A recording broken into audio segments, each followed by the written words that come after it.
겹치는 안 구독자입니다.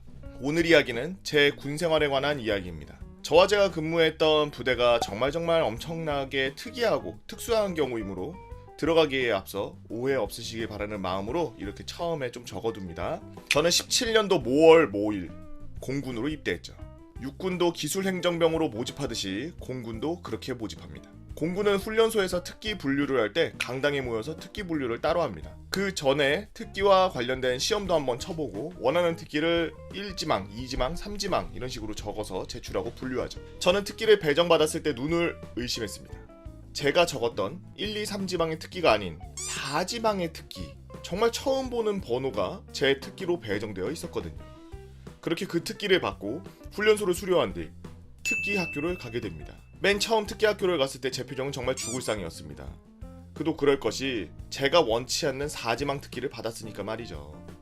그러나 특기별로 배정된 생활관 내 담당 교관과 상담하면서 저는 180도 변하게 됩니다. 너 이 특기 왜 왔어?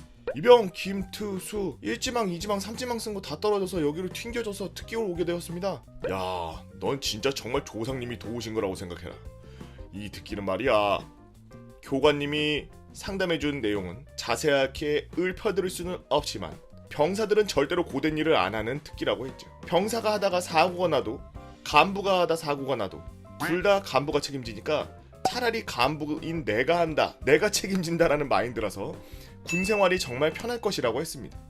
심지어 제가 만져야 할 장비는 부품 하나하나가 최소 몇십만 원에서 비싸면 몇 억까지도 하는 장비이기 때문에 아무것도 모르는 병사를 시키느니 간부가 다 한다고 했죠. 특기학교에서의 저는 이 말이 긴가 민가 했지만 자대를 배치받고 나서 이 말이 진짜 사실이라는 걸 알게 되었습니다. 제가 배속된 부서는 병사가 저 혼자뿐이었죠. 처음에는 맞선님이 있었지만 제가 배속받은 지 일주일인가 뒤에 저녁 전 휴가를 나갔습니다. 나머지는 전부 부사관 간부님들이셨습니다. 1인 TO가 무슨 꿀이냐 이러실 수도 있는데 처음 저를 봤을 때 반장님 말이 제 군생활에 완전히 바꿔놨죠. 야! 너 특기학교에서 뭐 배웠어? 이병 김투수 저 땡땡 배웠습니다. 너 왜 왔냐? 우리 다음 달이면 땡땡 안 쓰고 땡땡으로 바꾸는데. 원래는 제가 간부님들이 장비를 다루실 때 옆에서 보조를 해야 됩니다만 새로운 무기 체계로 바뀌면서 기존의 무기와는 다른 방식으로 모든 게 달라지게 되었죠. 그러면서 기존에 쓰던 방식과 다른 방식으로 작업을 하게 되어 저는 부대 내에서 이제 쓸모없는 잉여 인력이 돼버린 거였습니다. 그렇게 잉여 인력이 된 저의 일과는 다음과 같았죠. 아침 점호, 아침 식사, 부서 출근까지는 일반 군인과 비슷합니다. 하지만 부서 출근하자마자 어제 간부님들이 커피 따라 드신 컵들 설거지하고 그날 입력해야 할 행정 업무들 전부 다 해결하면 오전 일과의 절반이 날아갑니다. 오전 일과의 절반이 끝나면 할 일이 없어서 반장님이 그 전부터 병사들한테 할 일 다 끝나면 일과 시간에 책 읽게 해주신다고 하셨어가지고 다음날부터는 책 읽을 거 갖고 오라고 하셨죠. 그렇게 저는 엄청나게 많은 책을 읽었습니다. 1화 중에 당시 중대장이었던 중위님께서 각 부서별로 병사를 한 명씩 불렀습니다. 하지만 저는 그 작업에서도 예외였습니다. 불러서 가려고 하니까 반장님께서 야! 너 거길 왜 가? 너까지 안 가도 되니까 가지마! 라고 하시는 겁니다. 잠시 후 중대장님한테 전화가 와서 넌 왜 안 오냐? 라면서 화를 냈죠. 화를 내는 중대장님의 전화를 받느라 쩔쩔매는 저를 보더니 반장님께서 전화 줘봐! 허이! 김중희! 얘는 병사 1인 TO고 부서에 얘가 다른 부대 우리보다 한테 오는 전화 다 받아야 돼요. 에? 하루에 전화가 한두 통화? 얘가 부서의 간부들이 부서로 오는 전화 주요 내용 전달하는 병사예요. 얘 가면 우리 부서 업무가 안 돌아가. 지금 생각해보면 사실 그 당시에 저는 부서에 없어도 되는 존재였죠. 간부들이 살짝 귀찮아질 뿐이지 저 없어도 부서는 팽팽 잘만 돌아갔습니다. 반장님이 이렇게까지 말하자 중대장님은 짬에 밀려가지고 그런지 더 이상 오라고 말하지 못하고 그 후로 저는 중대장님이 부르는 모든 작업에서 열애되게 되었죠. 그렇게 여름이 성큼 다가왔을 무렵 포대장님이 부대 전체에 풀이 많이 자랐다고 부대 전체 제초를 지시했습니다. 이에 따라 반장님이 부서원들에게 그날 오후에 제초를 지시하셨죠. 아, 나도 이제 다른 사람들처럼 한번 제초 한번 해보는구나. 예초기 메고 하면은 많이 덥다던데 오늘은 땀이 범벅이 되겠네. BX에서 제초 끝나면 아이스크림 사 먹어야지. 뭐 사 먹을까 하고 고민하고 있을 쯤 선임 부사관님이 오셔서 저를 부른 겁니다. 야, 투수야, 일병 김투수 오늘 오후에 제초할 거야. 아, 예, 알겠습니다. 예초기랑 보호 장비 창고에서 미리 꺼내오겠습니다. 아니야, 그럴 필요 없어. 우리가 알아서 꺼낼 거니까 너는 한 2시쯤 되면 식당 가서 물통 3개 빌려와가지고 거기다 얼음물 2통이랑 종이컵 그리고 냉커피 1통 타. 예, 알겠습니다. 얼음물 냉커피 타오고 그 후에 예초기도 제가 메고 제초 작업하겠습니다. 아니야, 오전 일과 끝나면은 우리도 훈련 없어서 오늘은 오후에 할 거 없어. 너가 우리 할 거 뺏어가려고 그러냐? 그렇게 저는 예초기 안 메고 제초도 안 하고 단지 딱 하나, 얼음물과 아이스커피만 간부님들 옆에다가 배달했던 것. 그렇게 2시가 되었고 냉커피와 얼음물을 타서 간부님들께 가져다 드리고 제가 예초기를 매려 하자, 야 트수야, 네가 그걸 왜 매? 일병 김투수, 간부님들 일하시는데 제가 놓을 수는 없습니다. 저도 제초하겠습니다. 아냐 너 그거 매면은 선임부사관님한테 나 혼나. 다시 사무실 돌아가서 에어컨 빵빵하게 틀어놓고 그 선임부사관님이 너한테 예초기 매라고 지시한 거 없지? 예, 그렇습니다. 그래도 아닌 것 같습니다. 저도 제초해야 됩니다. 야 트수야, 정신 차려. 나 장기 달아야 돼. 선임부사관님한테 찍히면은 근무평점 안 좋게 나와서 장기 달 때 힘들어. 야, 선임부사관님이 너한테 매라고도 안 했고 아무도 뭐라 안 하니까 들어가서 에어컨이나 켜놓으라고. 예, 알겠습니다. 진짜 아무도 뭐라고 안 했죠. 근데 이게 제설도 제초와 비슷했죠. 야 투수야, 일병 김투수, 제설하러 가자. 예, 알겠습니다. 창고 열쇠 들고 넉가래 꺼내가겠습니다. 몇 개면 되겠습니까? 우리 제설구역 옆에 반장님 허락받고 보관함 설치해뒀어. 그냥 우리 구역으로 가면 돼. 겨울이니까 춥잖아. 물은 안 가져와도 되고 식당에서 물통 빌려와서 커피 타라. 예, 알겠습니다. 그래서 저는 제설구역에 커피를 들고 왔죠. 야 트수야, 고생했어. 들어가서 히터 빵빵하게 틀어놔. 일병 김투수, 아닙니다. 저도 제설하겠습니다. 야, 이거 얼마 안 되잖아. 우리끼리 할 수 있어. 그냥 들어가서 히터 강하게 틀어놔. 그래도 진짜 미친, 너 죽을래? 괜찮으니까 들어가라고. 우리끼리 금방 한다고. 그래도 저도 부서원이고 제초도 안 했는데 제설까지 안 하면은 좀 그렇습니다. 제설은 해야 되지 않겠습니까? 알았어. 그러면 저기 넉가래 들고 한번 나 따라와봐. 그렇게 정말 시작하고 얼마 지나지 않아 A 하사한테 전화가 왔죠. 전화 내용은 반장님이 저를 찾는 내용이었죠. 그렇게 저는 부서로 다시 바로 복귀하게 됩니다. 부서를 복귀해 보니 반장님이 말씀하셨죠. 투수야! 일병 김투수, 너가 해야 할 일은 행정 업무야. 안 그래? 그렇습니다. 제설이랑 제초 같은 것도 너 안 해도 우리 부서 인원 많아. 그러니까 작업하지 말고 부서 와서 행정 업무나 확실하게. 아닙니다. 행정 업무도 확실하게 하고 제설 나가서 제설도 하고 제초 작업 나가서 제초도 하고 저도 부서원이니 같이 하겠습니다. 아니야. 일이 없어서 심심하면 내가 일거리를 만들어 줄 테니까 작업 나가지 마. 누가 말해도 내가 지시했다고요. 알았어? 렉 쓴 거 아니야 이거? 그렇게 저는 모든 작업에서 제외되었습니다. 제가 하는 일이라고 간부님들이 작업 갔다 오셨을 때 여름엔 덥지 않게 에어컨, 겨울엔 춥지 않게 히터 빵빵. 여름에 제초하면 가시는 거 한 봐서 1시간 뒤쯤 제초구역 가서 냉커피 1통이랑 얼음물 2통, 종이컵 가져가는 거. 겨울에는 제설구역에 가서 간부님들 가시는 거 보고 1시간 뒤쯤 온커피 1통, 종이컵 가져가는 거. 평소엔 오전 행정 업무 끝나고 책 읽기. 매일매일 이런 일상이 반복으로 군생활을 보내고 상위 0.000001%의 꿀을 빨고 전역하게 되죠.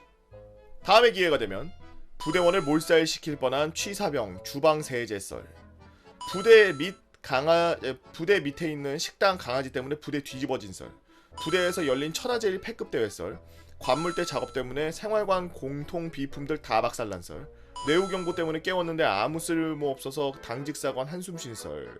한번 풀어볼 수 있으면 풀겠습니다. 긴 글 읽어주셔서 감사드리고 다시 한번 말씀드리지만 저는 정말 예외적인 특수한 케이스로 이렇게 편했던 겁니다 라면서 커피 사탕 쿠키님께서 올려주신 썰랑썰레였습니다. 아니 어떻게 공부는 이렇게 한 번도 무슨 뭐 빡셌다 뭐 이런 게 없어요? 혹시 빡셌던 사람 없나요? 뭐 공군 갔다 온 사람들은 다 좋은 얘기밖에 없어. 자격증 막 무슨 중장비 자격증 막 4개인가 3개 따서 나온 사람도 있고 뭐 공부 열심히 하고 나왔다는 사람도 있고. 다 공군으로 가야 되는 건가? 굉장히 오래전 군대 썰이라 약간의 기억 오차가 있을 수 있지만 MSG는 5% 이하로 거의 미미하게 살짝 친 상태의 그런 사실 썰이죠. 저는 대학교 2학년을 마치고 1년 정도 휴학까지 하고 나서 남들보다 약간 늦은 시점에 06년도 봄에 화학병 보직으로 지원해서 육군훈련소를 거쳐 지금은 이름이 육군화생방학교로 바뀐 육군화학학교로 후반기 교육을 마치고 화학병 보직으로 땡군단으로 자대 배치를 받았습니다. 저는 군단 본청에서 대기하면서 같이 모였던 이등병 아저씨들과 이런저런 이야기를 나누면서 자대 배치를 기다리고 있었고 우여곡절 끝에 땡군단 예하 통신단 직할 통신대대 화학병으로 자대 배치를 받았습니다. 통신대대에서 화학병이 왜 필요하지? 자대 오고 나서 참 많은 여러 가지 일들이 있었고 저는 일병 말까지 작업병이라는 특정한 보직도 없이 생전 안 해보던 여러 일들을 하며 행보관의 작업 셔틀이 되어가던 와중 드디어 제 아버지 군번이 전역을 하게 되면서 그 사람이 하던 통신 운용과 상황병 보직을 맡게 되었습니다. 왜 화학병이 이런 거라지? 업무 특성상 대대로 오는 모든 보고와 부대 상황 전파를 위해 대외적으로 전화를 받는 일이 많았던 보직이었는데 어느 날 전화 한 통이 오는 겁니다. 통신보안 땡땡 통신대대 운영과 상병 땡땡땡입니다. 그래, 나 군단 화학장교야. 혹시 대대장 지금 자리에 없나? 대대장실에 전화하니까 안 받더라고. 네. 지금은 대대장 부대 순시 중이라 급한 일 있으시면 운용과장이나 다른 간부 바꾸겠습니다. 그러면은 운용과장님 좀 바꿔봐라. 라고 하시더라고요. 그래서 전화 돌려드리고 제 할 일을 했죠. 잠시 뒤 운영과장님과 대대장님이 저에게 오시며 그래 땡땡상병 너가 군단 화학장교님 전화 받았어? 네 그렇습니다. 당시 저희 대대장이 새로 창설된 부대의 1대 대대장이라는 엄청난 책임감을 느끼면서 병사들의 주특기 교육에 미쳐있던 양반이셨기 때문에 통신부대 내 통신 관련 주특기를 갖지 않고 이것저것 잡일을 도맡다가 상황병을 하고 있는 저를 매우 언짢은 시선으로 보고 있는 와중 대대장 왈 야 안 그래도 이번에 군단에서 예하 부대 화생방 집체 교육을 한다 그러는데 우리 부대로 보낸다고 하시더라고. 그래서 주특기를 갖고는 있지만 펼치지도 못한 안타까운 우리 땡땡 상병이 너를 위해서 내가 적극 교육 인원으로 추천을 했다 라고 하시더라고요. 그 이야기를 듣고 멍하게 한 대 맞은 느낌이 채 가시지도 않은 상태에서 추가로 하시는 말씀이 땡땡 상병도 알다시피 우리 대대에는 통신부대니까 화학 관련 특기 간부나 병사가 없어서 땡땡 상병이 시험, 실습, 훈련 네가 전부 다 하는 걸로 했어. 땡땡 상병 우리 부대 대표니까 오늘부터 연등도 하면서 좋은 성적 거둬가지고 부대 위상을 드높여주길 바라네 라고 하면서 확인 막타 사살까지 하더라고요. 간부 없이 주특기 대회를 나가? 병사 혼자? 갑작스럽게 자대온 지 1년이다 된 마당에 그렇게 대대에 있지도 않은 MOPP 4단계 장구류를 옆 화학단에서 빌려가지고 낮에는 상황훈련, 일과 시간 후에는 교본 공부하면서 집체교육 준비를 했습니다. 물론 근무나 평시 일과 중에 제가 꼭 필요한 업무는 다 하면서 말이죠. 매일매일 쓰는 MOPP 4단계는 정말 토악질이 나올 정도였죠. 이런 장비들을 매일 착용하면서 훈련을 했는데 시간 내에 차는 훈련을 반복적으로 했고 활성탄이 가득 들어있는 옷인데 B도 아닌 패급이라 활성탄이 옆으로 줄줄줄. 제 전투복이 점점 활성탄에 새카맣게 변해갔죠. 그렇게 집체교육을 가니 정말 군단 예하 다양한 부대 사람들이 어깨에 각각 다른 부대 마크를 달고 군단 예하 화학단에 모여서 집체교육을 받는 겁니다. 그 와중에 훈련 점수나 시험 점수로 평가까지 한다 그러더라고요. 저는 생각보다 공부했던 내용이 시험 문제로 나오기도 했고 저랑 같은 달에 입대했던 동기 아저씨가 화학단에 있어서 훈련 도중에 이것저것 알려주시기도 해서 무난하게 교육을 마칠 수 있었습니다. 교육을 다 마치고 나니 1등은 군단장님 표창이 나온다는 이야기를 그제서야 알려줘서 조금만 더 열심히 할걸 이런 생각과 함께 끝났다라는 안도감만으로 그냥 부대에 복귀했죠. 차츰 집체교육 기억이 무뎌질 정도가 되었을 즈음 대대장님이 오시더니 야 땡땡 상병! 야 내가 이번에 군단 본청에 다녀오는 길인데 자네가 저번에 다녀온 화생방 집체교육에서 2등을 했다고 하더구만. 아니 차라리 할 거면 1등을 하지 그랬어 왜 2등을 했어? 라고 하면서 비꼬듯이 이야기하시던 그 말이 아직도 잊혀지지가 않네. 아니 2등이어도 잘한 거 아닌가? 홍진호도 맨날 2등 하는데 라고 생각하면서 한편으로는 조금만 더 노력했으면 진짜 1등도 한번 해볼 수 있었겠다 싶어서 아쉬움이 많이 남았죠. 그렇게 시간이 더 흘러 제가 병장도 달고 분대장도 달고 그 와중에 얄미운 대대장도 바뀌어 말년병장이 무료한 시간만을 보내고 있던 와중에 전화 한 통을 받게 됩니다. 통신보안 땡땡 통신대대 운용과 병장 땡땡땡입니다. 그래, 나 군단 화학장교인데 다름이 아니고 그 화생방 집체교육을 또 진행해야 될 것 같은데 저번에 집체교육이 예정보다 늦게 진행됐지만 부대 사정으로 이번 차 교육이 평년보다 좀 빨리 진행될 것 같아. 관련 공문 보내놨다고 그 이야기 좀 대대장에게 전해주겠나? 네 알겠습니다 라고 말씀드리고 얼른 이야기를 새로운 대대장께 말씀드렸죠. 그러면서 제가 교육 참여를 다시 한번 하고 싶다고 말씀드렸는데 대대 지통실도 겸하고 있는 상황실 병장이 자리를 비운다는 건 약간 난색을 표하시는 느낌을 보내길래 제가 저번에 교육 참석해서 아쉽게 2등을 했는데 이번에는 꼭 1등을 해서 부대를 빛내겠습니다 라고 말씀드리니 그랬어? 이 친구가 바로 오케이 하면서 승낙해 주시더라고요. 사실 그 당시에 전군에 내려오는 지침 중에 각 대대별로 행군이 너무 안 해서 전투부대나 특기부대들이 행군 키로수를 채워야 된다라는 지침이 있고 말년에 행군을 연속으로 몇 번 할 수도 있겠다 싶어서 교육과 포상으로 이를 째려고 하는 저의 원대한 계획이 이렇게 시작된 거였습니다. 바로 화학단 동기 아저씨에게 전화를 걸어 저번에 출제 자료 및 교육에 대한 사전 정보를 입수하고 저번보다 조금 더 철저하게 교육 준비에 임했죠. 화생방 집체 교육 자체가 취지가 교육을 통해 화생방 관련된 취약한 부대를 좀 더 개선하자라는 의미에서 화학 부대의 경우 주특기가 이미 화생방이기도 했으니까 포상에서는 아하. 바로 제외가 된다고 하더라고요. 와, 그래서 2등이 있구나.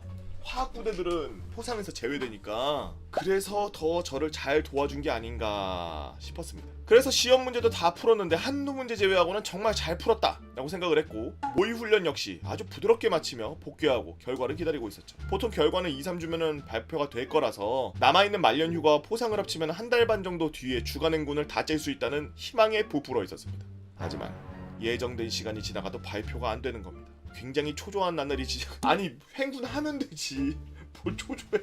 굉장히 초조한 나날이 지속되는 와중에 더 이상 지체가 되면 안 될 것 같아 갑자기 어디서 큰 용기가 났는지 군단 본청 건물로 바로 전화를 걸었습니다. 다행히 첫 통화는 어떤 병사가 받아서 군단 화학장교님을 바꿔달라고 했고 군단 화학장교 중령 땡땡땡입니다. 나는 말씀을 듣고 대장님이랑 같은 계급이 사람이라는 걸 처음 알게 돼버려서 그랬는지 저는 굳어버렸죠. 그리고 아무 말이 없으니 답답하셨는지 들리면 말을 하게. 왜 아무 말이 없어? 라고 하셔서 약간 주눅이 든 칭투로 저는 땡땡대대 병장 땡땡땡입니다. 지난번 화생방 집체교육 성적이 아직도 나오지 않아 궁금한 차에 연락드렸습니다. 그래. 정말 궁금한 것만 한 거 맞아? 라고 하시길래 약간 더 주눅 든 상태로 제가 저녁이 얼마 남지 않았는데 등수가 어떻게 되는지 알고 만약 1등이라면 포상받고 전역하고 싶습니다. 그러면 진작에 그렇게 이야기를 해야지. 남자가 말이야. 원하는 게 있으면 자신있게 말하면 되는 거야. 라고 말씀하시며 확인을 해보니까 자네가 1등 맞구만 뭐. 근데 이번에 교육이 좀 빨리 진행돼서 발표를 늦게 하려고 했더니 그렇게 되면 자네가 표창을 받지 못하게 될 테니까 내가 직접 군단장님에게 보고하겠네. 그렇게 저의 초조한 전화 한 통화로 인해 군단장님께 직통으로 보고가 들어갔고 저희 부대는 창설 이래 병사 최초 3스타 표창을 받고 포상휴가 4박 5일과 말년휴가 9박 10일 그리고 외출 남은 거 다 포함해서 20일 가까이 밖에서 지내다가 전역을 하게 되었습니다. 저는 처음에 3스타 표창이면은 14박 15일 정도로 받을 수 있을 줄 알았는데 4박 5일이라니 원래 그런가 보다 하면서 전역을 했습니다. 알고 보니 제가 전역일이 너무 안 남아서 대대에서 표창을 받은 걸로 바꾸고 대대장님의 권한으로 휴가를 받은 거라고 하더라고요. 다른 간부님의 진급에 그 표창이 많이 도움이 되었다는 이야기를 전해들은 개인 군대스러운 결말입니다. 뭔가 화학 들어가면은 다들 좀 이렇게 확 성격들이 화끈하신 것 같아요. 안녕하세요. 출근길 유튜브를 통해 썰랑썰레를 라디오 마냥 즐겁게 청취하는 유입쟁이입니다. 이전 글에 이어 다시 글을 한번 써보려고 해요. 저는 군사령부 통신 직할대에 편입되어 있는 상태였는데 저희 병과는 통신병의 무덤이라고 불리는 TMR병 그 중에 꿀 빨 수도 있다는 사단급이 아닌 사령부 직할 통신대대 그러다 보니 말이 통신병이지 일상에서는 일반 보병같이 지내다가 훈련이나 상황이 터지면은 지난번 유튜브에 보여주신 다른 무선병이 세우는 안테나와는 다르게 이런 마스트라고 하는 미사일이나 박격포 아닙니다. 무게만 40kg의 길이를 늘리면은 가용 높이가 18m까지 높아지는 안테나를 달아서 차량 내지 통신소에 통신 장비에 연결을 하고 통신망을 구축하는 그런 병과죠.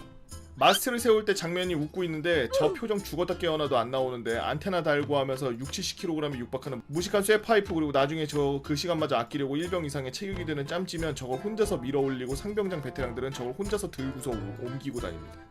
이거를 혼자 다 한다고?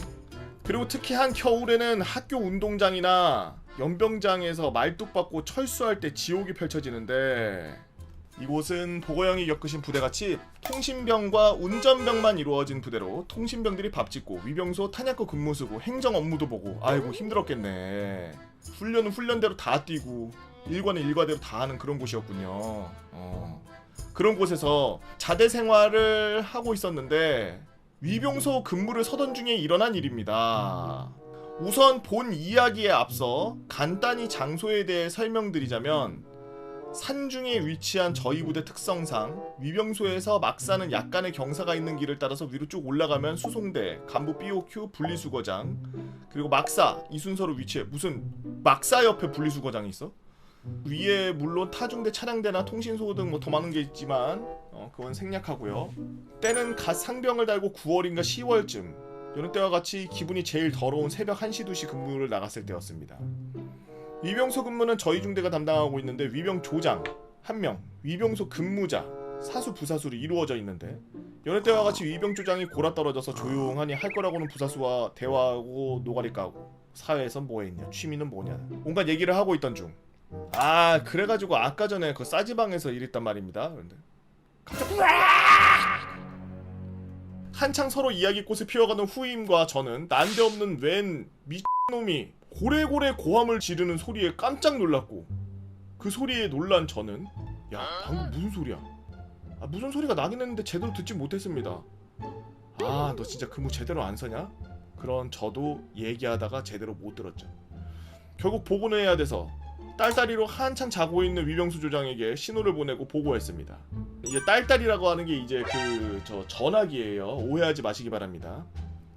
부장님 방금 이상한 고함 소리 못 들으셨습니까? 뭔 소리를 들어 그만. 뭔가 터지고 나자빠지고 줄줄 쓰러지고 막 뭐 부서지는 소리와 함께 분리수거장에서 울려 퍼지는 굉음이 있었죠. 그 소리에 놀라서 위병조장이 있는 곳으로 달려가서 피상병님 들으셨습니까? 야 분리수거장 아니야 뭔 일이야? 뭐야? 당황한 위병조장은 지휘통제실로 연락을 취하기 시작했고 상황병에게 내용을 보고하고 있던 중 다시금 퍼지는 그놈의 목소리. 그 순간 상황병에게 거수자 의심을 보고하던 걸 멈추고 굳은 얼굴로 쳐다보는 위병조장. 야 위즈라 설마 저 소리 듣고 거수자라 말한 거야? 맞습니다. 저 소리 웬 미친놈이 분리수거장에서 난리치는 소리 아닙니까? 어떡합니까 우리 총 쏩니까? 그 순간 선임의 얼굴이 분노에 일그러지며 야이씨 라마 닌 상병 짬밥 처먹은 거에 고라니 소리도 모르냐 이 아우 통신보안. 여보세요. 미안해요 아저씨 사수근무자가 잘못 들어가지고. 그렇습니다. 부사수 녀석과 떠들다가 들은 웬 미 같다던 목소리와 굉음의 주인공은 다름 아닌 호란이었고 이 녀석은 가을에 접어들어 먹이를 찾아 돌아다니던 중 분리수거장을 해집다가 쌓아둔 물건들을 쓰러뜨리며 굉음을 낸 거였죠. 제가 고라니 소리를 몰랐던 이유는 제주도 어촌마을 출신인데다 잦은 파견으로 인해 고라니가 자주 출몰하는 시기를 비껴나가 마주칠 일도 없었고 고라니가 내는 울음소리도 전혀 모르고 있었고 이를 위병조장에게 거수자를 보고하게 된 거죠. 여기서 끝나면은 좋으련만. 문제는 지휘통제실에서 상황병이 전화를 계속 받고 있고 전화가 길어지자 당직사령이 전화를 받았고 이에 위병조장 선임이 사건의 내막을 설명하자 잘됐다. 어제 어차피 5분 대기조 점검도 못했는데 긴급 점검 실시하지 뭐. 자 이병소 5조 벨 분리수거장 거수자 의심 보고하고. 알겠습니다. 위병소로 돌아가 딸라라고 후임과 연발을 하던 중 울리는 딸딸이 소리. 야 5조 벨 눌러. 잘못 들었나? 5조 벨 치래. 알겠습니다. 에라 모르겠다는 심정으로 처음으로 5조벨 5분 대기조 벨인가봐요. 5조벨을 호출해본다는 설렘 반.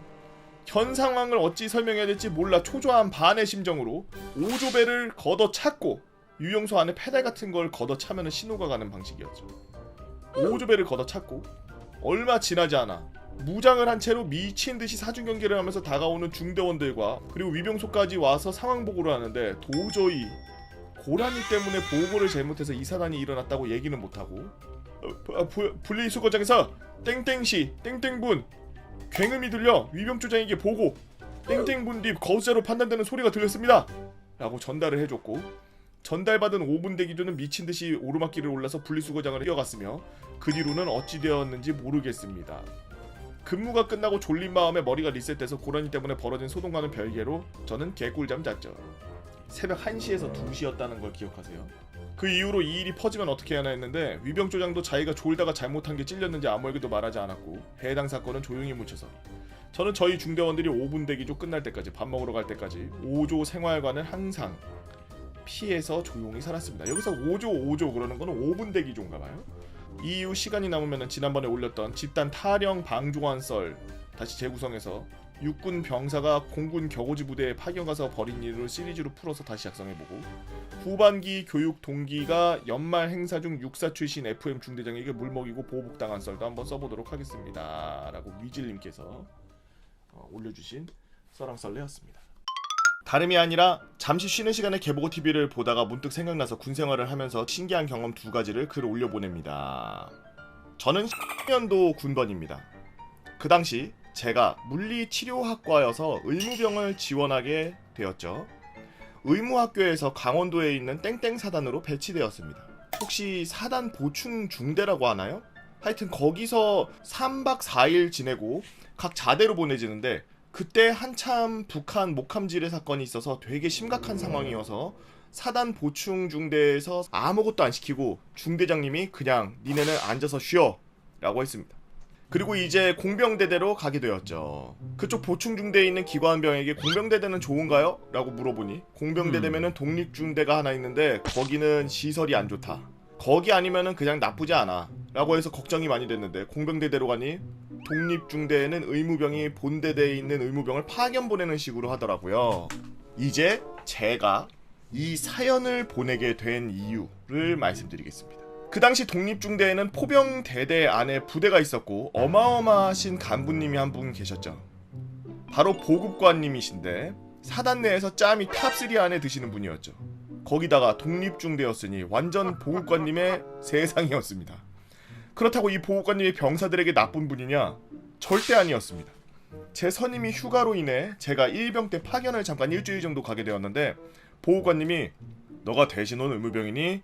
라는 물음에 네 그렇습니다! 라고 대답하는데 되게 친근하게 잘해주셨죠. 그리고 제게 충격적인 말을 해주셨는데 여긴 의무실이랑 독서실이랑 같이 쓰니까 너가 도서실 관리도 같이 하면서 의무실 관리도 같이 겸해라. 그리고 점호는 하고 싶으면 나오고 네 하고 싶은 대로 해라. 단 싸지방은 오전에 취사병들이 써야 되니까 점심 먹고 그때 이후부터 이용해라 라는 거였죠. 뭔 소리지 이거 정말 이래도 되나 싶을 정도로요. 그리고 첫날 점호 열애하고 잠을 자다 의무병이라 몰랐는데 9시에는 일과집합이라는 걸 하더라고요. 그래서 시끄러워서 나가보니 보호관님 지휘하에 각 소대 막내 3명이 앞으로 나와 있었습니다. 그리고 그 3명이 한 것은 다름 아닌 가위바위보였죠. 가위바위보에서 이긴 소대는 그대로 내무실로 들어갔고 진 소대는 30분 정도 밖에서 잡초 뽑기를 하는 것이었습니다. 그리고 그게 끝나면 이제 각 내무실에서 개인 정비를 암묵적으로 하였고 다른 간부님들도 일제 터치하지 않았죠. 아니 뭐야 일과 안 해? 뭘 개인 정비를 해 무슨 잡초 뽑고. 다만 일반 병사들은 일과 시간에 싸지방 오락기 게임 탁구는 제외되었습니다. 테레비 보기, 낮잠 자기, 책 읽기는 대부분 다 할 수 있었고 매일 일과가 이랬는데 진짜 파라다이스 같은 곳이었습니다. 아니 뭐야 일과 없고 맨날 TV 보고 낮잠 자고 책 읽었다고? 그리고 점심시간에는 보급관님이 직접 배식을 해주셨죠. 만약에 배식 조절에 실패해서 밥을 못 먹는 병사가 있으면 사비로 항상 먹을 것을 시켜주셨습니다. 거기에다 정신집중 훈련 기간에는 다 끝나면 사비로 항상 피자나 치킨 같은 것을 사주시고는 했죠. 근데 이 정도도 꿀이라고 생각했는데 이게 끝이 아닙니다. 보급관님이 심한 꾀병이 아닐 경우 의무대대에 가서 병가 소견서를 받아오면 별 터치 없이 그냥 바로 10일 휴가를 보내주셨습니다. 보급관님이 이런 걸 할 수가 있어? 아니 짬이 뭐 얼마나 되는 거야? 무슨 뭐 주임원사님 짬이야? 그래서 상병장들은 오히려 이걸 이용하기도 했고요. 그러다가 소대본부 병사들과 친해지면서 듣게 되었는데 저희 본대대 주임원사님보다 1년 짬이 더 되셔서 공병중대에 오게 되면 항상 보급관님이 아 왜 또 왔어? 그냥 가 병사애들 괴롭히지 말고 라고 항상 말씀하셨다고 하더라고요. 그리고 제일 하이라이트는 사단에서 훈련검사 같은 거라는데 당시 계급 소령이 부대에 방문을 해서 포병대대 훈련 검사를 하고 독립중대로 오는데 보급관님이 우리 중대에는 안 오셔도 됩니다 라고 하자 그 소령은 보급관님이시면 그냥 믿고 그냥 갑니다 라고 하더니 그냥 갔습니다. 그때 당시 포병대대가 연대 ICT 검사 때문에 엄청 힘들었다고 했는데 독립중대였던 저희 중대는 보급관님 보호 아래 평화로운 중대 생활을 했고 그리고 제가 상병이 돼서 파견을 갈 때쯤 전역을 하셔서 다른 보급관님 상사님이 오셨는데 이때 육사 출신 중대장님도 바뀌어서 독립중대가 완전 발칵 뒤집어질 정도로 난장판이 돼버렸죠. 너네 군인 맞냐 일과 없냐라고 하는 식의 간부대 병사들의 첨예한 대립이 계속되었고 점차 FM으로 변환되자 일부러 농땡이 피워서 중대장한테 찍혀서 파견 복귀하게 되었죠. 후에 전역을 하고 들어보니 독립중대에 문제가 많아 대대장이 대대에 복귀시켜 간이내무실 행정실을 만들어서 지낸다고 하더라고요. 결국은 파괴됐군요. 이게 두 번째 이야기입니다. 꿀보직에 관한 거는 아닌데 이건 실제 제가 경험했던 일이라 적습니다. 제가 병장 때의 일이었죠. 저희 분대는 의무병, PX병, 잔류병, 대대 개원으로 되어 있었는데 PX에 있다가 갑자기 방송으로 다급히 의무병을 찾는데 근데 사람들이 엄청나게 몰리는 소리와 함께 저희 중대원이 야 땡땡아 큰일 났어. 전 놀라서 바로 뛰어갔는데 소대장이 눕혀놓은 상태였고 가자마자 흔히 하는 환자 발생 이런 것은 떠오르지도 않고 머리가 완전히 하얘졌었죠. 바로 정신 차리고 그 환자에게 달려가서 숨을 확인하니 숨을 쉬지 않아 기도 확보를 한 뒤 바로 CPR을 진행했고 후임에게 AED를 부탁했고 계속 CPR을 하였습니다. 그 당시 군의관이 없던 대대라 의무병 4명, 의무부사관 1명 이게 의무실 내 인원이었죠.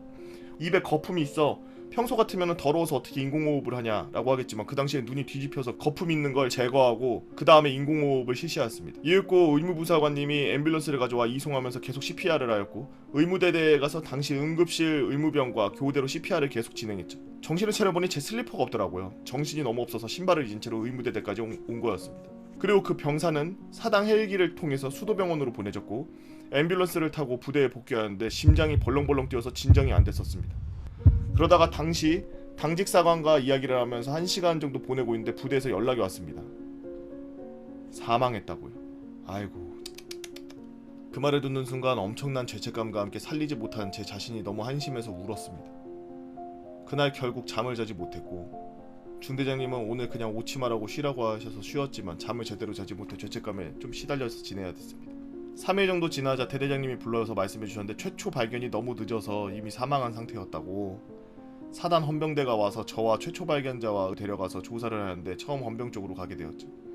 저는 있는 그대로 말씀드렸고 며칠 뒤 그 병사의 부모님이 오셨고 부모님을 보는 순간 죄책감에 뭐라고 말씀드려야 될지 몰랐는데 사회에 있을 때도 좀 힘들었었다고 말씀해 주시더라고요. 시간이 조금 흐르면서 사단장님이 최초 발견자와 CPR을 한 저에게 위로휴가 6박 7일을 주셨고 위로휴가를 갔다 온 뒤부턴 간부, 병사들이 평소엔 의무병 개꿀빠네라고 놀리던 말이 없어졌습니다. 말재주가 좋지 않아 재미는 없었지만 다른 사람과는 특이한 경험이 있어서 한번 사연으로 올려봅니다 라고 썸띵티님께서 올려주신 썰랑썰리였습니다. 야...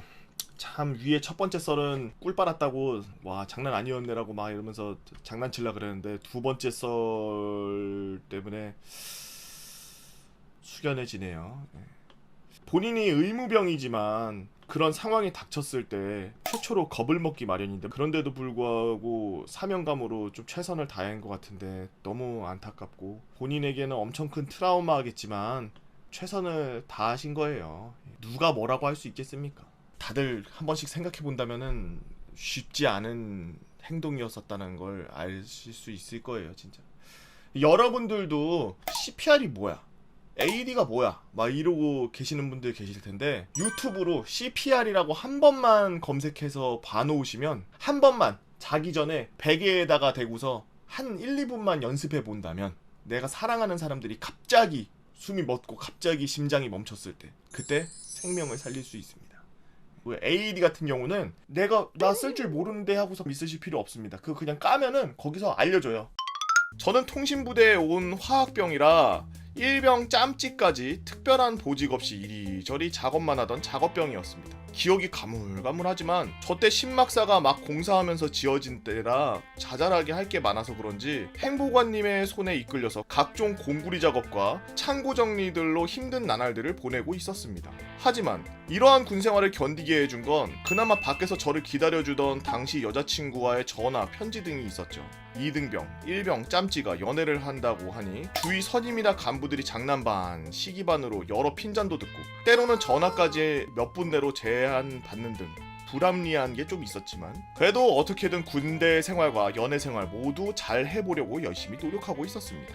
그렇지만 여자에게 인기 순위 1순위인 사회인에게 밀리는 2위 군인은 언제나 불안했죠. 그래서 4.5초와 같던 100일 휴가와 일병 정기 휴가를 여친과의 만남을 위해 일찍 다 소진해버렸고 하루하루가 여친과의 그리움으로 슬프면서도 한편으로는 일말상초 시즌이 가까워짐에 따라 일말상초가 뭐냐면 커플은 군대에 가면 일병 말 상병이 되기 직전이나 상초 상병이 된 이후 직후에 군대 간지 딱 1년 정도 됐을 때 그때 앞뒤로 해서 무조건 헤어진다라는 뭐 국룰 같은 그런 군대 괴담이 아닌 팩트?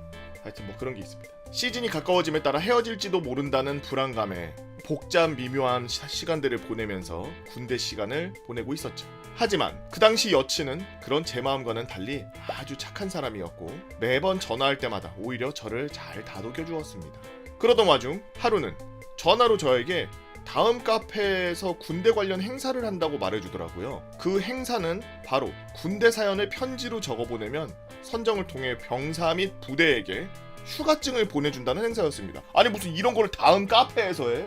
뭔 카페야 이거? 병사에겐 다 필요 없죠. 무조건 휴가입니다. 당시에는 네이버보다 다음 한메일이나 다음 카페가 훨씬 유행하던 시기라서 다음 카페들이 개인이나 단체 할 거 없이 우후죽순 많이 생겨날 때였고 낚는다라는 소위 낚시 에이 그럴 리가 없다. 무슨 인터넷 카페에서 휴가증을 주냐. 혹시 그거 사람들 모아서 뭐 꿍꿍이를 노리는 걸 수도 있으니까 사귈 수 있을지 모르니까 조심해 라는 뉘앙스로 말해줬죠. 하지만 당시 여자친구가 말해주기를 카페에 글을 올리는 게 아닌 직접 편지를 써서 주소로 보내는 방식인데 카페 자체가 다음 회사에 에서 직접 만든 카페이기도 하고 편지를 받는 주소 역시 다음 회사 주소라서 괜찮을 것 같다고 하는 겁니다. 다음 카페인데 다음 회사? 그렇지만 대부분 행사가 병사가 직접 참여하는 방식이고 중대나 소대가 경쟁하는 방식이라 어려울 것 같았는데 참여를 유도하기 위해 그냥 일반인 중에서도 사연을 선정해서 10명 추첨으로 10명 뽑는 뭐 그런 게 있어서 그걸 자기도 한번 해보겠다고 하더라고요. 저는 큰 기대 안 하고 했지만 약간은 조금은 기대를 하게 되었습니다. 그래서 서로 있었던 이야기들을 어떤 식으로 구성을 해서 볼까 하고서 상의도 해보고 당시 여자친구가 그림을 잘 그리던 금손이라 만화로 이야기를 정성껏 한번 그려서 보내볼까? 라고 하더군요.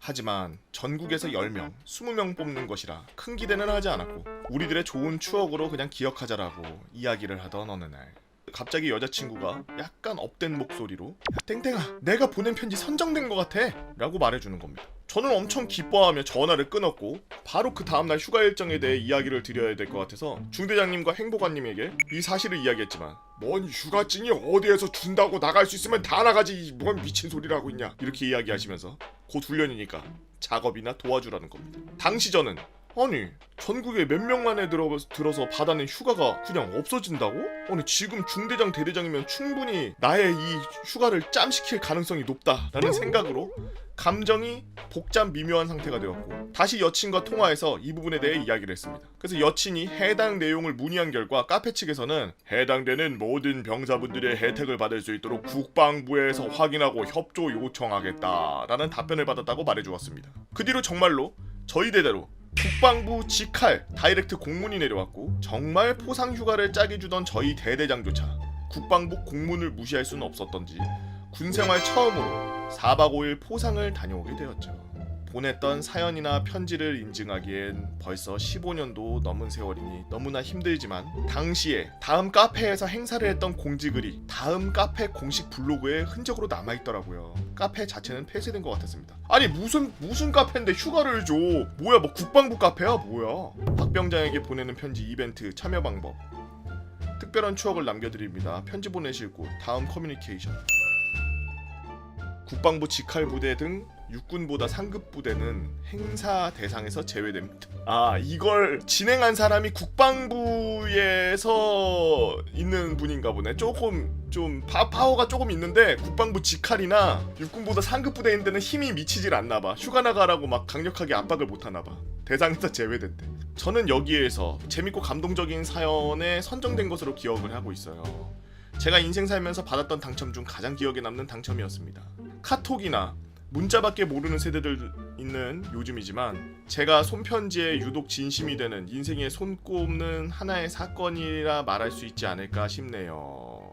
옛 여자친구를 그리워하면서 그 여자친구가 혹시 이 소식을 듣거나 아니면은 이 영상을 보고 있어서 내가 너와의 그 추억을 하나도 잊지 않고 다 소중히 이렇게 사연으로 적을 만큼 널 기다리고 있어라고 하는 그런 모습이 느껴지는 뼈가 있는 썰랑설. 잘 읽어봤습니다.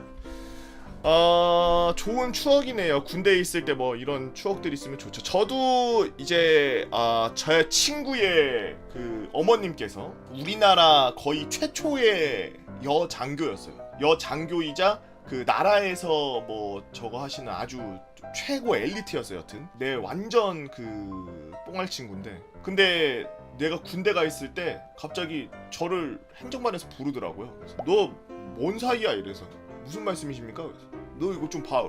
탁 주는데 국방일보야. 그 국방일보에 대문짝만하게 이만하게 내 얘기가 써 있는 거야. 나에 대해서. 내 아들의 가장 친한 친구였던 제 본명 딱 쓰시면서 뭐 그렇게 해서 잘 지내는지 궁금하구나 뭐 이런 식으로 시작하는 편지인데 신문에 그렇게 쓸려 있으니까 무슨 짤막한 소설같이 그렇게 보일 정도로 아주 글을 아주 명필로 잘 쓰셨다. 근데 그게 다 나에 대한 내용이야. 열심히 훈련을 받고 그러고 나오면은 훌륭한 사람이 될 거라고 믿어 의심치 않는다. 막 사랑한다. 뭐 보고야 막 이러면서 거기다가 이렇게 엄청 써주신 거야. 어머님께서, 친구 어머님께서. 너무 감사하더라고. 그래서 야 어떻게 이런 이벤트가 있냐. 그러고서 내가 그걸 꼬길꼬길 이렇게 다 잘 접어가지고 그 저 세면 백에다 넣고 다녔어요. 우리는 세면백을 안 쓰고 세면 바구니를 썼거든. 그래서 세면백에는 중요한 것들을 넣어서 구석에다가 이렇게 잘 놓는 그런 걸 했는데 전역할 때 그 세면백을 넣고 나왔어요. 그 세면백 안에 그 스파크 잡지 찢어놓은 것도 들어있고 그런데. MSG가 미량으로 함유되어 있습니다. 저는 27살 현재 흔히 허공이라고 불리는 허리공익입니다. 허리공익을 허공이라고 부르는군요. 디스크로 4급이었죠. 훈련소는 54단을 나왔습니다. 그래서 현역 나오신 분들처럼 스펙타클한 썰은 없지만 54단을 나오기 전까지의 일들과 그 안에서 저의 부모님도 모르는 저의 결혼 썰에 대해서 좀 풀어보도록 하려고요. 27살 그때 복무를 시작하게 된 이유는 6학년쯤 아버지께서 돌아가시면서 동생과 저 어머니 이렇게 3명이서 지내면서 아버지를 유난히 잘 따랐던 저는 그래 내가 집안을 이제 책임져야 되라는 책임감을 느끼면서 중학교 3학년 때부터 일만 하기 시작했습니다. 그러면서 자연스럽게 군대에 대한 걱정을 하기 시작했고 20살 때 신검 등급은 고등학교 입학 전까지 시골에서 자란 탓에 70% 채식 식단, 29% 육체적 계절 농사 노동, 1% 나이빨 이런 식으로 해서 근지구력 경험치를 바탕으로 랩업을 해왔기 때문에 당연히 1등급이 나와버렸죠. 결과를 보고 저는 혼란스러웠습니다. 왜냐하면 잔병 치레가 많았던 저는 당연히 1급이 아닐 거라고 생각을 했거든요. 신검 당일에도 아팠었거든요. 내 몸이 이렇게 건강할 리가 없어. 분명 뭔가 잘못 나온 거야. 수없이 생각하면서 담배를 물고 폰으로 이것저것 찾아보다가 산업기능요원이라는 걸 알아보게 되었고 제 머리 위에 전구가 반짝반짝거리면서 전기가 들어왔죠. 그러나 괜찮은 회사를 찾기는 어려웠고 일도 계속해야 돼서 대학교 연기 신청을 먼저 했습니다. 멍청했죠. 그렇게 시간은 2년. 공고를 나온 저는 졸업 선물에 가까운 전자기기 기능사를 가지고 있었고 마침 괜찮아 보이는 회사에 산업인력을 모집한다는 공고를 보고 자격 요건이 충족되어 창원의 외국계 용접기 회사에 바로 입사하게 되었습니다. 이때가 24살 때였죠. 그럼 그곳은 말로만 듣던 안녕하세요 입사하신 여러분 여기는 우리 모두가 족같은 회사예요. 네, 사장부터 시작해서 말단 대리 주임 사원들까지 한족보의 가족들이 진을 치고 있는 소굴이었습니다. 관리 이사님만 빼고요. 다른 곳에서 스카우트 해왔다고 하더라고요. 그런 사실을 초반에 몰랐던 저는 정말 남들보다 열심히 일했죠. 군대를 안 가도 되고 훈련소만 다녀와서 다시 일하면 되고 월급도 164만원이나 받았으니 그 정도는 괜찮았죠. 그리고 3개월 정도 시간이 흘렀습니다. 제가 일하는 모습에 관리 이사님 눈에 계속 보였고 3개월을 지켜보던 이사님은 대리와 주임을 불러 모으더니 아니 여러분 저기 저 사원 얼마 전 산업기능 요원으로 들어온 사원이에요. 나이도 어려요. 아직 편입도 안 됐는데 저리 열심히 합니다. 근데 니네는 뭐하냐. 저는 일을 하느라 그 상황을 몰랐고 나중에 저보다 2달 일찍 그 회사에 편입한 동생한테서 그 이야기를 들었죠. 엿됐네? 형 그리고 편입됐대. 형 여기서 튀면 이제 형 군대 가야 돼. 산업기능요원으로 들어간다고 해서 바로 군 복무기관으로 인정해주는 게 아니라 병무청에서 산업체로 지정된 업체에서 신고 및 신청을 해야 됩니다. 그러면 병무청에서 편입 승인을 해줘야 되는데 그때부터가 복무기관으로 인정이 되는 거죠.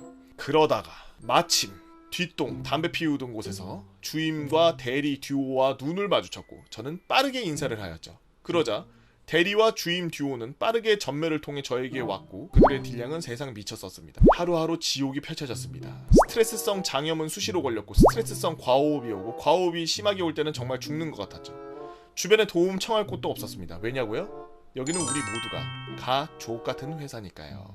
사장은 제 처지를 알고 있는 듯한 눈치였지만 자세히는 모르지만 산업체도 점수 같은 게 있어서 자기들이 자르기에는 위험 부담이 큰 것 같았었습니다. 제 발로 나간다면 끝이라는 걸 알기에 전 죽기 살기로 버텼지만 장염과 과호흡이 심해질수록 회사에서 병가 쓰는 횟수가 많아지고 그러다 느꼈죠.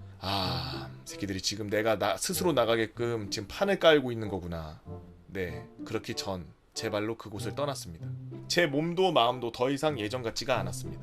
편입되고 40 며칠 지났을 때였어요. 아직도 말로 설명하기 싫어서 어떤 식으로 괴롭혔는지 자세히 적지는 않았지만 그걸 못 버티냐라고 하시는 분들도 있으시겠지만 당사자가 아니면 그 고통 아무도 모릅니다. 편입되고 나서 40일 지났는데 그만둘 정도면 매일매일 지옥 같은 날을 보냈나 본데. 다 포기하고 군대나 다시 가자 하고 영장을 기다리고 있었죠. 그렇게 고향에 내려와서 25살쯤 육군훈련소로 다시 입소했습니다. 그런데 입소하고 하루 이틀 정도 있다가 내무반에 앉아있는 거조차 허리가 너무 아픈 겁니다. 통증이 너무 심했고 뒹굴고 있던 절 지나가는 조교가 발견해서 소대장님께 바로 외진 신청을 해서 외진을 나갔습니다. 검사 결과 디스크가 터졌는데 그냥 정말 터진 건 아니고 좀 찢어져서 흘러내렸다고 하더라고요. 회사에서 일할 때 케이블 총 15kg, 용접기 상하체 40kg 정도 되는 무기였습니다.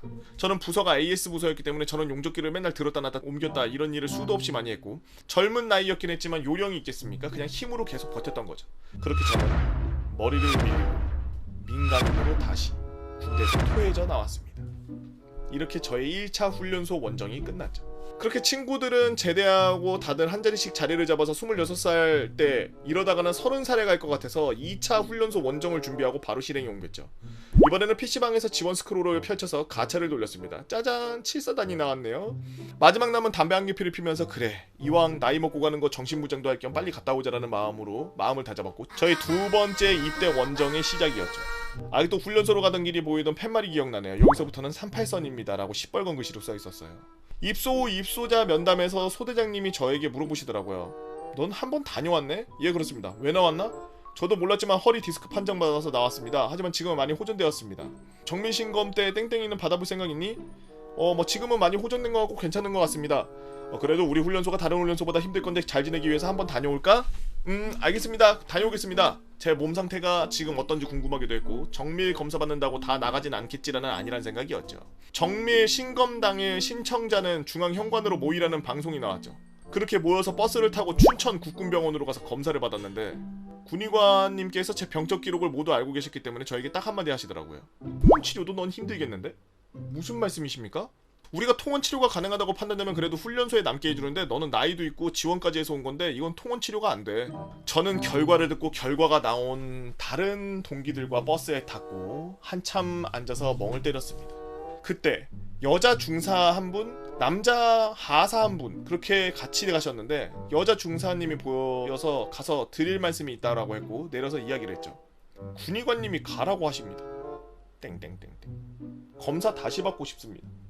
마음은 알지만 결과 번복은 어렵다. 저 나이 26입니다. 여기 지원해서 왔습니다. 여기 오기 전에도 훈련소 다녀왔습니다. 내가 나가고 싶다고 떼쓰는 병사들 참 많이 봤는데 남겠다고 하는 병사는 처음 봐. 근데 우리는 너의 건강상에 어떤 문제가 있는지 몰라. 그래서 이 결정사항은 군의관의 결정이 절대적이고 한 번 결정된 결과는 번복이 안 돼. 미안해. 해줄 수 있는 게 없네. 저도 알고 있었습니다. 하지만 말하지 않으면 미칠 것 같았어요. 그날 저녁 바로 중신검으로 색출해낸 부적합자들 배출이 되기 시작했고 저는 또 머리 밀고 민간인이 되었습니다. 그 이후 정밀신검에서 7검으로 재검으로 찍혀났고 저는 재검을 받아 4급 판정을 받게 되었습니다. 시간이 지나 27살 세 번째 훈련소 원정을 시작하게 이분 무슨 반지 원정대 같은 건가요? 세 번째 훈련소 원정을 시작하는 날이 되어 54단 강철 훈련소로 입소하게 되었습니다.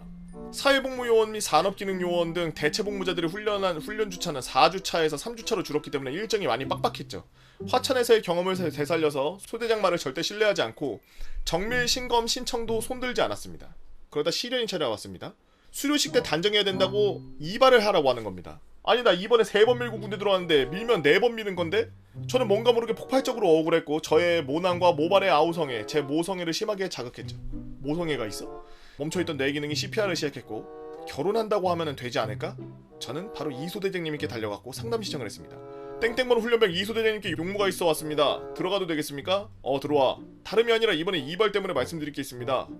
안 자르면 안 되냐고? 사실 제가 다음 달 결혼 사진을 찍어야 되는데 머리를 다 밀어버리면 좀 그럴 것 같습니다. 그렇다고 군인 신분인 제가 다른 동기들 다 미는데 저 혼자 안 하는 건 좀 아닌 것 같습니다. 혹시 베레모를 썼을 때 튀어나오는 부분들만 정리하는 걸로 넓은 아량을 베풀어 주시면 안 되겠습니까? 그리고 저의 나이는 이미 알고 있었고 대부분 대체 복무자들이 결혼한 사람도 많았으니까 결혼 사진 찍어야 된다고 하면 배려해 주실 것 같았습니다. 소대장님도 신혼인 것 같아서요. 그걸 알고 있다는 사실을 전혀 모르는 소대장님은 이 결혼 이야기에서 1차 배리어가 깨졌고 현란한 저의 쌔바닥에 미싱 스킬에 2차 배리어까지 사르르 녹아내리면서 쓰러져 버리셨습니다. 이발 당일 목욕실에서 이발을 하게 되었고 저희 차례가 되어서 내려가 대기하고 있는데 어떤 문신한 땀을 뻘뻘 흘리고 딱 봐도 좋게 100kg 넘어 보이는 훈련병이 이발을 하고 있는 겁니다. 윙거리는 바리깡 밑에 이발을 받고 있는 훈련병의 표정이 마치 두피가 쓸려나가는 표정인 겁니다. 네, 이발 지원한 훈련병은 사회에서 어머니가 미용실을 하시지만 그냥 한번 모조 가발 가지고 연습 한번 딱 해본 게 전부였고 두피에 자라난 모발들을 마치 잡초처럼 한 움큼 꺾어서 하단에 인정사정 없이 바리깡으로 갖다가 비벼대고 있는 거였습니다. 이발받는 훈련병의 표정이 개차반일 수밖에요. 옆에 병장 계급의 조교가 이발을 하고 있었고 그쪽도 마찬가지였습니다. 그렇게 조교가 다음이라고 호명하는 순간 저는 앞순번의 발 뒤꿈치를 발톱으로 살짝 찍고 앞순번이 악! 하고 뒤돌아볼 때 전 손을 번쩍 들어 간척되었습니다. 뭐야. 그리고 저는 조교에서 소대장과 쇼 붙인 걸 말했고 조교는 전달받았으니 알았어 라고 하며 옆머리만 살짝 다듬어 주었죠. 그렇게 저는 제 기수 통틀어 머리가 가장 길게 수료한 훈련병이 되었습니다. 다들 부러워했죠. 조교들은 수료식 날 모두들 저에게 결혼 축하한다고 다들 축하해 주셨습니다. 정말 죄송합니다. 결혼은 할 거지만 아직까지 신부 측 부모님도 신부도 저를 모르네요. 그렇게 저는 무사히 제 머리를 지켜서 훈련소를 수료했고 허리 때문에 각계는 참여하지 못했고 행군은 간이 행군으로 대체했지만 나머지 훈련은 대부분 모두 이수했습니다. 다시 느끼지만 역시 썰랑썰레는 자수썰이 재밌어요. 지금 이 시간에도 국가를 지키기 위해 헌신해주시는 국군장병 여러분 감사합니다 라고 슈레딩거 양이님께서 훈련소 반지 원정대 썰 잘 봤습니다. 내가 본 사람 중에 훈련소 제일 많이 간 사람인 것 같은데 군대를 가는 그 느낌을 즐기면서 갔겠는데 한 3번째부터는 안녕하세요 보고형. 운동할 때마다 라디오처럼 듣고 있는 썰랑썰레 투수입니다. 내 썰 들으면서 운동하면 그것도 재밌지 않을까? 라는 생각에 썰을 풀게 되었어요. 저는 인천에 위치한 부대에서 근무했으며 상병을 달자마자 CP병을 달고 대대장님과 행복한 군생활을 보내게 됩니다. 유격을 하기 전날 3박 4일 휴가에서 복귀한 저는 단직사령님께 복귀 보고를 하고 생활관으로 들어가려는 찰나 그 대대장님이 기다리고 계시니 한번 찾아가봐라 라고 하셨습니다. 당시 저는 시간이 늦었는데도 아직 왜 퇴근을 안 하시고 라고 생각하면서 대대장실에 문을 두드렸죠. 상병 김투수 대대장실에 용무 있었습니다. 들어와. 내가 실수를 하고 휴가를 나갔나 하면서 온갖 생각을 하게 될 때쯤 대대장님이 빵긋 웃으시면서 저에게 말했죠. 내일 유격인 건 알고 있지? 예 그렇습니다. 이번에 훈련 퀄리티 점검이랑 훈련장 시설 점검도 할 겸 모든 교육장에 사진을 찍고 점검 부분을 보수 계획을 짤 예정이니까 내일 카메라를 받고 아침 일찍 준비해서 제대로 해와. 알았지? 예 알겠습니다. 대대장실을 나오면서 이건 그냥 정운병 데려가서 걔한테 시키면 되는 거 아닌가? 왜 나한테 시키지? 라고 생각하며 생활관에 돌아와 짐을 풀고 후임 통신병과 함께 담배를 피러 흡연실에 가게 되었죠. 야, 나 없는 동안 뭔 일이 있었어? 갑자기 정운병이를 왜 나한테 시키지? 걔 농구장 부수할 때 사진 남겨놓는다고 찍는다고 설치다가 발목 나갔지 않습니까? 수통 가버렸습니다. 이제서야 맞춰지는 퍼즐 한 조각. 정운병의 부재로 그 일을 제가 하게 된 거였죠. 다음날 아침 행정반에 가서 999K를 챙기고 배터리 잘 챙겼는지 확인하고 96K 채널 맞춘 거 확인하고 유격장 갈 준비를 끝내고 A가 와서 DSLR 카메라를 건네주는 걸 목에 걸고 대대장님실 옆에 좁디 좁은 제자리에서 잘 챙겼는지 확인하고 있었죠. 대대장님이 오시고 연병장에 모여서 대략적인 훈시와 잘하리라 믿는다 라는 전형적인 멘트를 날리고 저를 찾았습니다. 카메라를 들었으면 말이야 이런 것도 좀 찍고 딱딱 해야지. 내가 하나하나 다 말해야 되겠냐? 바로 찍겠습니다. 카메라는 셔터만 누르는 것만 아는 저는 구도와 빛 이딴 거 신경 하나도 안 쓰고 그냥 셔터만 눌러 제꼈죠. 대대장님이 코란도에 타셨고 저도 뒤에 따라 탔습니다. 레토나 같으면 안테나가 연결되어 있어서 편한데 이놈의 코란도는 창문을 살짝 내려서 9K 안테나를 펼쳐서 밖으로 뺀 다음 달려야 하는 게 아주 신경 쓰이는 일이었죠. 이게 평소에는 괜찮은데 바람이 세거나 나무가 많은 길을 달릴 때는 어디 걸리지 않나 확인하면서 아주 귀찮았습니다. 대대장님이 휴가 때는 부모님과 잘 지내냐며 시시콜콜한 근황 얘기도 하고 운전병들의 건의사항을 듣기도 하는 등 시덥지 않은 얘기를 하다가 유격장에 돌밭 가득한 곳에 도착했고 다른 인원들을 다 기다리고 있었죠. 대대장님, 저 운전병과 화장실 좀 다녀와도 되겠습니까? 다녀와. 아직 시간 남았으니까 담배 필려면 한 대 피고. 1호차 운전병과 자주 보다 보니 조금 친해졌고 화장실이라고 해봤자 좀 그냥 공터에 오줌을 휘갈겨 싸는 것 뿐이었습니다. 아저씨, 왜 오줌이 까매요? 네? 지금 나오는 색은 무슨 아메리카노가 나오고 있는 겁니다. 필자는 2, 3년 주기로 요로결석을 알았는데 아메리카노 색 오줌이 나오면은 엿됐다라는 걸 알아서 바로 마음속으로 엿됐다라고 외치고 있었죠. 오늘 아침에 허리 뻐근함은 요로결석의 징조였던 거죠. 요로결석 신장에서 요로로 빠져나오는 구멍이 정말 작아서 거기에 돌이 낑겨가지고 오줌이 들어갈 때 이 돌들이 같이 돌면서 그쪽 혈관을 다 찢어버리는 무시무시한 병이죠. 개 아파요. 이거 큰일 났네. 요로결석 같은데 군의관님 언제 오시지? 요로결석이 뭔지도 모르는 것 같은 운전병 아저씨를 뒤로 하고 담배를 태우고 대대장님께 돌아갔습니다. 대대장님께 지금 타이밍에 요로결석이 걸린 것 같다, 훈련 못할 것 같다 이런 개소리라면 잘도 믿어주실 것 같아서 일단 말은 하지 않고 군의관님 오실 때까지 참아보기로 했죠. 대대 인원들이 또 모이고 대대장님의 훈시와 대대 인원들이 힘찬 함성과 함께 저의 몸 안에 망할 꼬마 돌들이 자연 배출 직전에 시작이 되었습니다. 사실 저는 유격 훈련을 처음부터 끝까지 받아본 적이 없고 훈련을 하면 취사지원 쪽으로 빠져서 24인용 텐트 치고 거기서 대대장님 짐 풀어주고 간부들한테 냉커피 타주다가 보호관님 따라서 말통에다가 물 넣고 유격 훈련 다른 의미로 다 제껴서죠.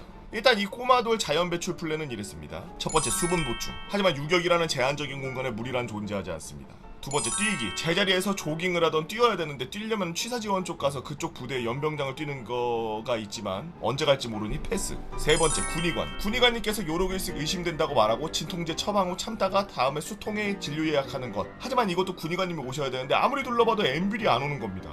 모든 플랜이 싹 다 망하고 그냥 훈련 받다가 보면은 오줌이 그냥 나오지 않을까? 라는 한심한 생각과 함께 대대 인원들이 유격 훈련을 받기 전 시설 점검차 대대장님과 사진을 찍으러 작전과장님과 교지관님 등과 함께 동행하게 되었습니다. 날은 개 찜통에 999K에 K1에 카메라에 더럽게 힘들었죠. 길이 조금 많이 까였네. 저기는 줄이 많이 사갔네. 한마디씩 할 때마다 그쪽에 가서 하나하나씩 다 찍어야 됐죠. 통증도 통증인데 밥을 먹으면 다 토하고 식은땀은 오지게 나고 안색이 시퍼렇게 질린 저를 보고 교지관님께서 어디 아파? 라고 물어보셨죠. 야 드수야, 여기까지 와서 훈련을 째려고 하는 건 아니겠지? 엄살 피우지 말고 아파도 참고 너가 여기를 또 언제 와보겠냐? 내가 평소에 운동 좀 하라고 하지 않았냐? 이게 체력이 이래 어디서 쓰겠어 이거. 죄송합니다 대대장님, 노력하겠습니다. 무슨 말을 내뱉는지도 모르겠고 허리 쪽은 계속 아프고 찜통 더위에 땀은 줄줄 새고 정신이 나갈 것 같았습니다. 중식 시간이 되어 대대장님 식판에 비닐을 깔고 밥과 반찬을 정성스럽게 담아 보호관님께 받은 삼다수와 함께 코란도에 배달을 했습니다. 야 트수야, 여기서는 밥을 이렇게 먹는 게 아니고 이렇게 먹는 거야. 훈련을 이거 받아봤어야 알지 이 녀석이. 그러면서 갑자기 비닐을 뒤집어서 모든 반찬을 한데 모은 비닐밥으로 띠용 하고 만들어버렸죠. 끝을 잘라서 쭉쭉 빨아드시던 대장님이 저를 비꼬면서 말했습니다. 어쩌건 웃음을 하고 저도 밥을 먹으러 가는데 이미 밥은 다 치웠고 아까 같이 있던 운전병 아저씨가 제 걸 따로 챙겨주셔서 감사하다고 인사하고 비닐밥을 먹었죠. 물을 먹고 싶었지만 여신아 말통에는 물이 한 방울도 없었고 저는 낙담한 채 고기를 떨구고 운전병 아저씨와 담배를 피면서 노닥거리고 있었습니다. 그렇게 쉬고 있는데 갑자기 속이 메스꺼워지면서 아까 오줌 쏜 곳으로 달려가 다 개워내기 시작했습니다. 운전병 아저씨는 새하얗게 질린 저를 보고 괜찮냐고 뒤질 것 같다라는 말만 하고 다시 돌아갔죠. 식은땀이 줄줄 나고 알비노 환자마냥 얼굴이 하얗고 시야는 좁아져서 앞도 보이지 않고 슬슬 쓰러지기 일보 직전이었는데 대장님은 간부들과 회의하고 이제 슬슬 취사지원 쪽으로 가자 라는 말에 너무 행복해져서 드디어 군의관님을 볼 수 있겠구나 하면서 젖먹다님까지 짜내면서 갈 준비를 마치게 되었고 대장님이 가기 전에 흡연이나 화장실 갔다 올 일 있으면 갔다 와 라는 말에 알겠습니다 라고 대답했죠. 운전병 아저씨도 야 이제 취사지원 갈 수 있으니까 쉴 수 있겠네요 라고 하면서 담배를 입에 물고 같이 오줌 쌌는데 약간 투샷 아니 쓰리샷 넣은 아메리카노 마냥 색이 진해진 오줌이 콜콜콜콜 쏟아지기 시작했습니다. 싸면서 한숨을 쉬고 하늘을 바라봤는데 머리가 빙 하고 돌더니 갑자기 땅이 올라와서 제 관자놀이를 팍 하고 때리더라고요. 빈혈이 돌았는지 저는 그대로 소중이를 바지에 넣을 새도 없이 고추를 깐 상태로 오줌을 바지에다 휘갈기면서 쓰러지게 되었습니다. 눈을 떠보니 수통이었습니다. 같이 오게 된 의무병이었던 선임이 제가 깨어난 걸 보고 근처 간호사들 누나를 부르는 것 같습니다. 그렇게 저는 수통에서 한 달 정도 입원한다는 말을 듣게 되었고 체외 충격파로는 힘든 곳에 돌 위치가 끼어 있어서 제 소중이에 거꾸로 내시경을 집어넣어서 부셔서 빼내야 한다는 수술을 하게 된다는 말을 들었죠. 그 말을 듣자마자 힘이 들어서 그랬는지 허탈해서 그러는지 모르지만 박장대소를 하면서 웃었습니다. 미친 거지. 이게 지금 맛이 가는 거지 이게 지금. 그렇게 저는 첫 유격이자 마지막 유격에 막을 내렸죠. 이상 유격장에서 아메리카노 뿌리면서 쓰러진 썰 보신 분께 감사의 인사를 드리면서 다들 요로 결석 조심하시고 저는 이만 물러가겠습니다. 약물 중독자님께서 올려주신 썰랑썰레였습니다. 저는 군대에서 요로 결석을 한번 써먹은 적이 있어요. 전장비 때였는데 병장 때 너무 하기 싫더라고. 그냥 일반 부대들은 전장비 한다 그러면 어떤 걸 하는지 모르겠는데 운전 부대, 특히나 자동차 부대, 저희 부대는 자동차 부대였는데 자동차 부대 같은 경우에는 수백 대나 되는 차들을 전부 장비 점검을 하는 거야. 근데 마침 이등병 그 후임이 하나 들어와서 저 똘똘한 놈이 하나 들어와가지고 걔한테 저 정비하는 거 알려줬어. 자 이제 쉬어야 될 거 아니야. 뭘로 쉴까? 제가 군대에 있을 때 훈련이나 아니면 뭐 발표회나 이런 것들을 째기 위해서 했던 행위들을 말씀드리자면 눈에다가 비누 넣기. 이거는 죽어도 하지 마세요 여러분들. 눈이 빨개져가지고 충혈된 것처럼 해서 눈병 난 것처럼 해서 병원 갈라 그런 거였는데 눈이 안 떠져요. 기름기가 싹 가셔가지고 눈을 감았다 떴다 하는데 눈 안에 한 40방짜리 사포가 안에 있어가지고 닫았다 열었다 할 때마다 눈이 갈려나가는 느낌이 나더라고요. 그리고 지금 얘기 요로 결석. 전장비 계약이 싫은데 어떻게 하면은 전장비를 안 할까? 오줌 싸는데 갑자기 피가 나온다고 해볼까? 의무 부사관님이 계셨는데 우리는 군의관이 없고 의무 부사관님이 계셨는데 의무 부사관님이 나랑 엄청 친했어. 가가지고 큰일 났습니다. 피 나옵니다 그때. 무슨 피가 나와? 오줌에서 피 나옵니다. 병원 가야 되는 거 아니야? 그래 내가 그 전에 다 싸지방 가서 다 검색해봤지. 요로 결석에 대해서. 요로 결석에 걸리면 이 뒤에 등 여기 있는 데를 이렇게 쳤을 때 충격 때문에 개 아프다 그러더라고. 그래서 허리를 막 필 수가 없습니다. 의무 부사관님 피 나옵니다 막 이러고. 여기서 진짜 하이라이트. 제가 그럴 줄도 몰랐거든요. 우선 저희 중대가 이제 뭐 5중대라고 해요. 3중대 행보관, 부사관들, 자한교들 요로 결석이 다 걸려봤던 거야. 오구 가면서 너 그냥 앉아있어야 되는 거 아니냐 막 이래.